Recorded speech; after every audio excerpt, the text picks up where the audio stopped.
नमस्कार, आप देख रहे हैं एमडीपी तेज न्यूज। एमडीपी तेज न्यूज पर आपका स्वागत है। आपने आईएएस पूजा खेड़कर का नाम जो है आपने सुना होगा। बहुत ही सुर्खियों में जो है, बहुत विवादों में रही है पूजा खेड़कर। इसी सवाल पर जो है सिविल सेवा में विकलांगों की नियुक्ति पर जितने भी आईएएस हैं, जितने भी आईएएस अधिकारी हैं, और उन सब के सवालों पर एक बहस छिड़ चुका है।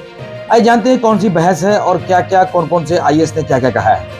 बीते दिनों वैसे आप जानते हैं कि महाराष्ट्र कैडर की ट्रेनी आईएएस पूजा खेड़कर का नाम अचानक से सुर्खियों में आता है। जी हाँ, फिर उसके बाद पूरे देश में जो है सिर्फ और सिर्फ आईएएस और आईपीएस के सवालों से पूरा देश जो है गूंज उठता है। पुणे जिला मुख्यालय में ट्रेनिंग के दौरान पूजा खेड़कर की अनुचित मांगों और अभद्र व्यवहार के बाद जो है वो सामने आई है। तभी तो उनका तबादला जो है महाराष्ट्र के वाशिम जिले में कर दिया गया। जी हाँ, मामले में पूजा ने ये कहा उन्हें इस बारे में कुछ भी कहने की इजाजत नहीं है।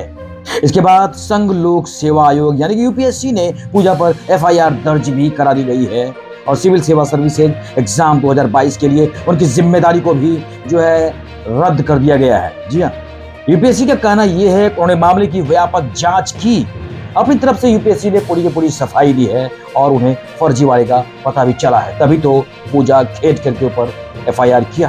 पूजा ने विकलांग कोटे यानी कि पीडब्ल्यूडी के तहत सिविल सेवा परीक्षा 2022 पास की थी और उनका विकलांगता प्रमाण पत्र भी सवालों के घेरे में है। अब इसके बाद स्मिता सभरवाल नाम की एक आईएएस अधिकारी की लिखी एक पोस्ट पर बहस जो है पूरे देश में शुरू हो चुकी है।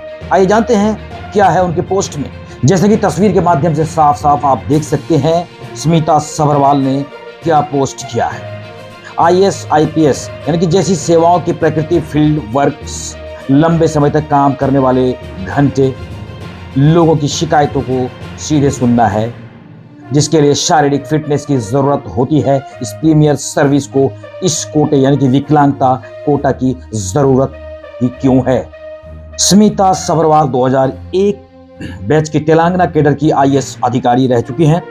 21 जुलाई की सुबह स्मिता ने एक्स पर विकलांग व्यक्तियों और सिविल सेवाओं को लेकर एक पोस्ट भी लिखा है। स्मिता ने लिखा, विकलांगों के प्रति पूरा सम्मान रखते हुए क्या एक एयरलाइन एक विकलांग पायलट को काम पर रख सकती है क्या आप एक विकलांग सर्जन पर भरोसा करेंगे क्या? आईएएस आईपीएस और आईएसओएस जैसी सेवाओं की प्रकृति फील्ड वर्क लंबे, इसको काटना पड़ेगा। आज स्मिता को सोशल मीडिया प्लेटफॉर्म पर आलोचनाओं का सामना भी करना पड़ा। एक दिन बाद जो है यानी कि दूसरे दिन यानी 22 जुलाई को स्मिता ने एक और पोस्ट लिखा। उन्होंने लिखा, मेरी टाइमलाइन पर काफी आक्रोश देखने को मिल रहा है। मुझे लगता है कि स्पष्ट रूप में मौजूद समस्याओं पर बात करने से ऐसी प्रतिक्रियाएं मिलती है। आखिर क्यों? विकलांग अधिकार कार्यकर्ताओं से यह भी जांच करने का अनुरोध करूंगी कि यह कोटा अभी भी आईपीएस, आईएफओएस और रक्षा जैसे कुछ क्षेत्रों में क्यों लागू नहीं किया गया। मेरा मानना या मेरा कहना यह है कि आईएएस अलग नहीं है। स्मिता सभरवाल ने आखिर में क्या लिखा, आइए जानते हैं। एक समावेशी समाज में रहना एक सपना है जिसे हम सभी मानते हैं। मेरे मन में असंवेदनशीलता की कोई जगह नहीं है। जय Hind.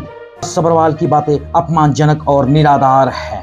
National counselling for promotion of employment for displaced people संस्था के कार्यकारी निदेशक अरमान अली ने आईएएस स्मिता सभरवाल की टिप्पणी की भेदभावपूर्ण और विकलांगों के प्रति अज्ञानता बताया है। अरमान अली का कहना है, विकलांग व्यक्तियों की तुलना एयरलाइन पायलटों या सर्जनों से करना और यह कहना कि वे कुछ भूमिकाओं के लिए अयोग्य हैं, अपमानजनक और निराधार दोनों है। विकलांगों को मौके मिले तो वे बेहतर भी कर सकते हैं।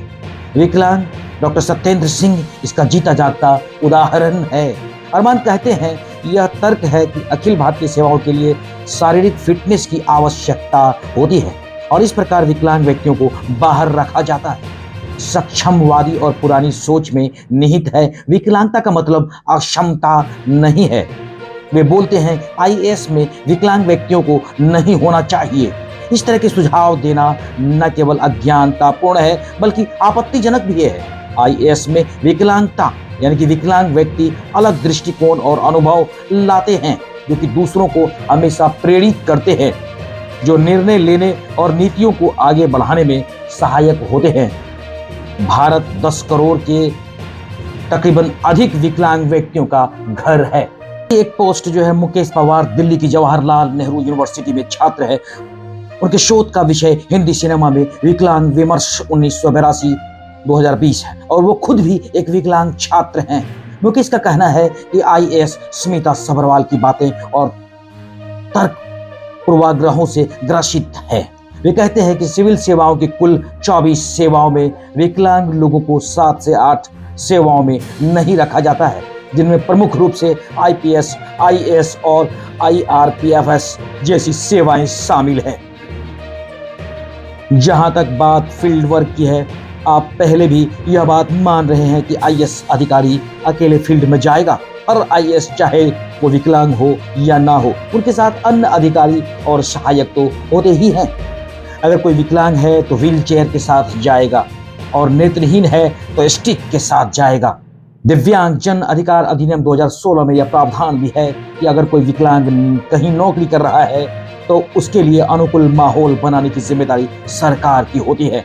सरकार अपना काम करे, इसीलिए स्मिता सभरवाल की बातें बिल्कुल निराधार है। जहां तक स्मिता की बातें डिफेंस और आईपीएस जैसी सेवाओं में विकलांग कोटा का नहीं है। अरमान अली डिफेंस में विकलांग लोगों के सवाल पर कहते हैं कि चुनौतियां हर नौकरी में होती है, विकलांग व्यक्तियों के लिए उन पर काबू पाना कोई नई बात नहीं है। अरमान कहते हैं कि आईएएस अधिकारी को मेजर जनरल इयान कार्डोजो के बारे में जानना चाहिए। उन्होंने 1971 की जंग लड़ी थी और वे एक विकलांग हैं। वो भारतीय सेना के पहले विकलांग अफसर थे। उन्होंने पहले बटालियन और फिर एक ब्रिगेड को कमांड किया था। वो बोलते हैं कि टाटा इंडस्ट्रीज के कार्यकारी निदेशक KRS जगवाल और जाने माने ऑनकोलॉजिस्ट डॉक्टर सुरेश अडवाणी दोनों ही व्हील चेयर पर रहते हैं। डिफेंस समेत हर क्षेत्र में विकलांग लोगों को वे अवसर मिलने चाहिए जिनके वे खुद हकदार होते हैं। इसी तरह की सोशल मीडिया पर हमेशा ट्वीट का मामला अभी चलता ही है और आगे भी चलता रहेगा।